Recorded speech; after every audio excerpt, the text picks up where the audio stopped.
Hi everyone, this is Katie Groves, and this video is just going to be an update, plus also hopefully some helpful information for people who are struggling with similar issues.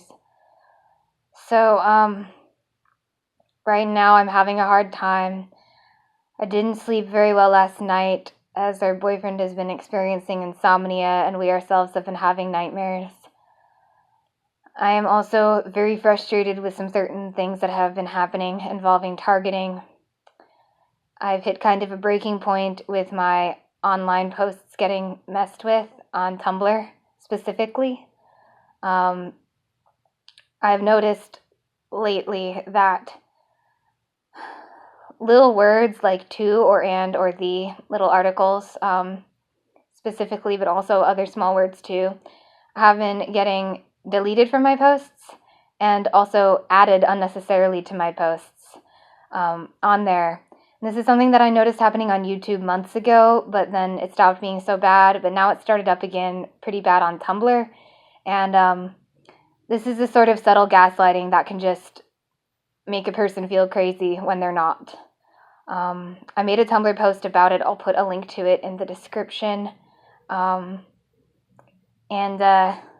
Yeah, I just sort of hit a breaking point with that where I just got really frustrated, and it's kind of making me feel like I should spend less time making text posts and more time making videos, but at the same time, I know that my videos have been messed with too.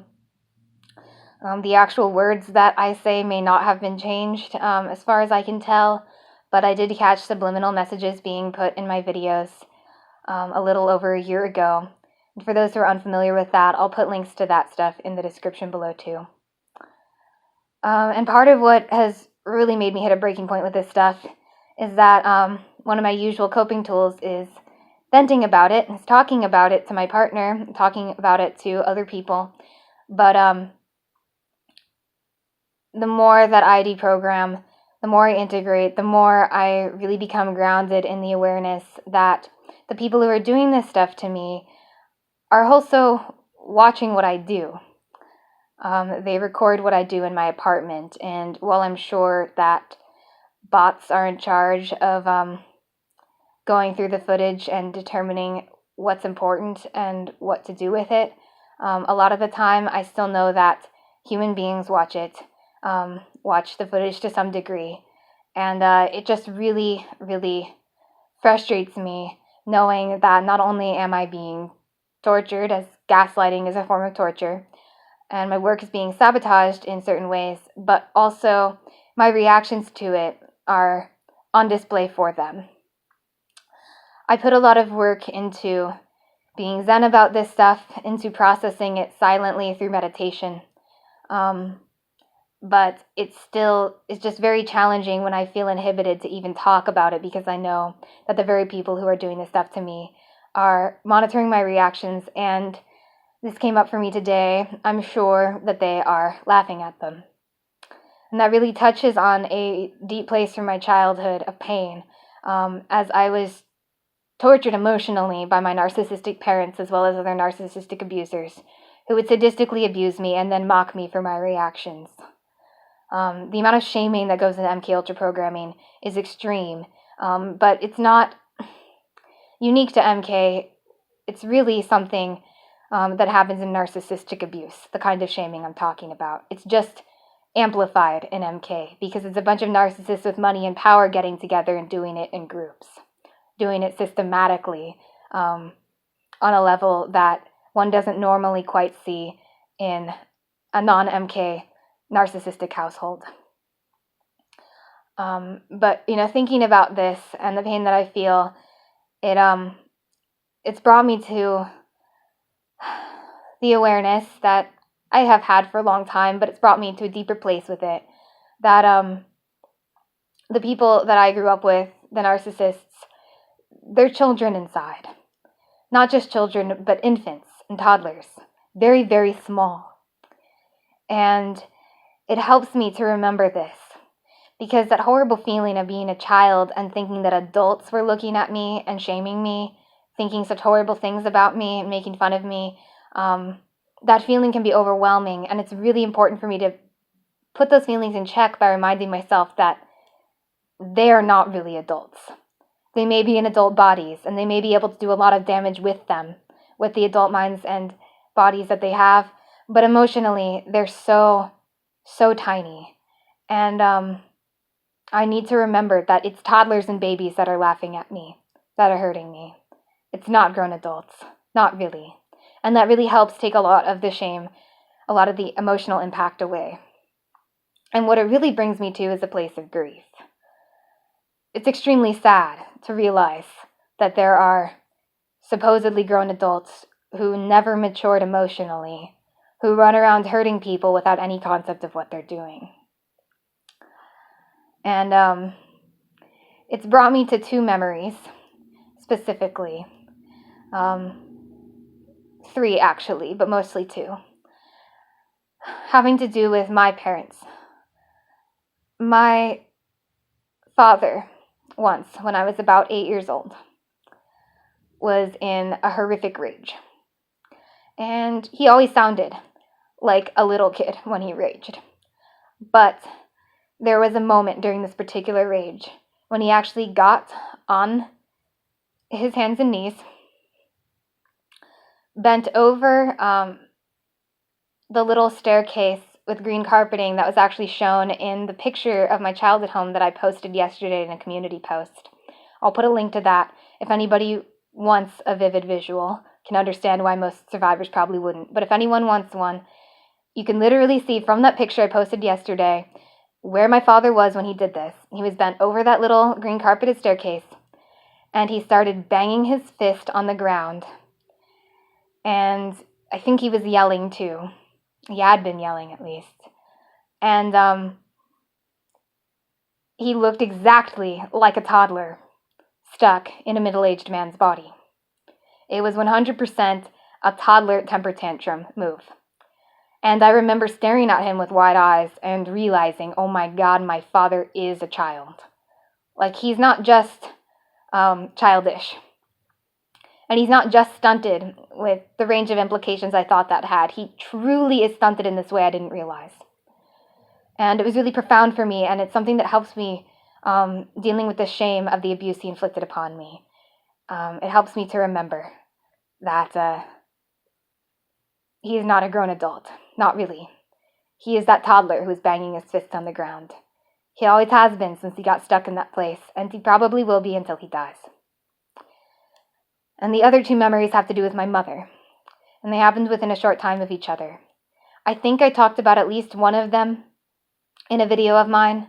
I did a series of videos in which I vented about my narcissistic mother.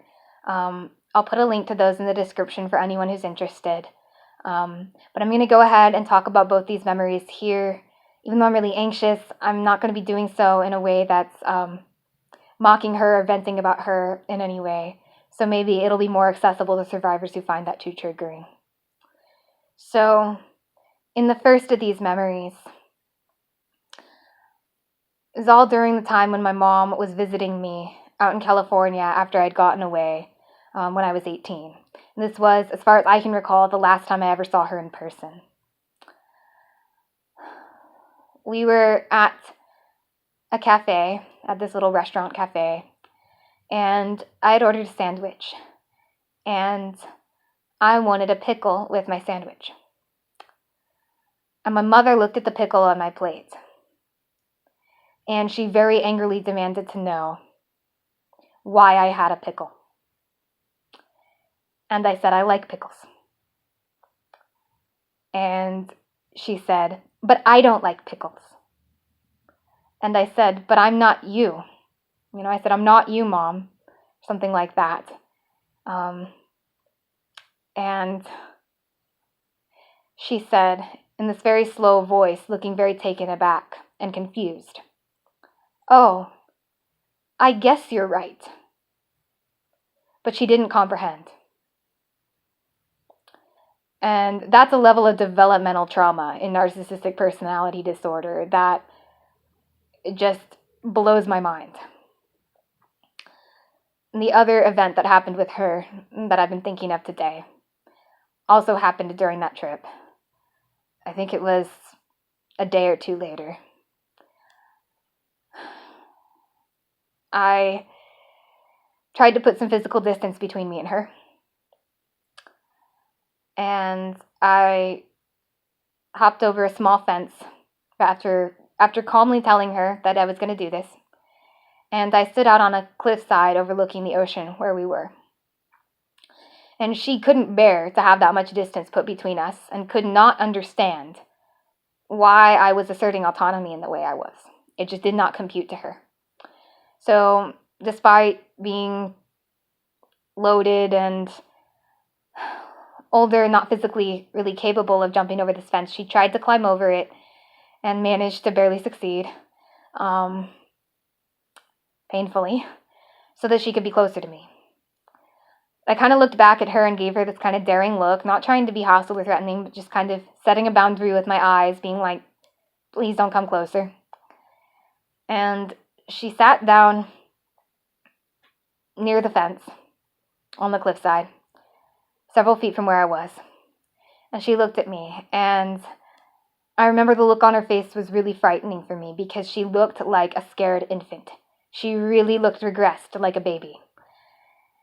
And I remember I turned and looked at the ocean for a while, and then when I looked back, I saw that she was sitting there on the ground with her hands clenched together between her legs in a very infantile position.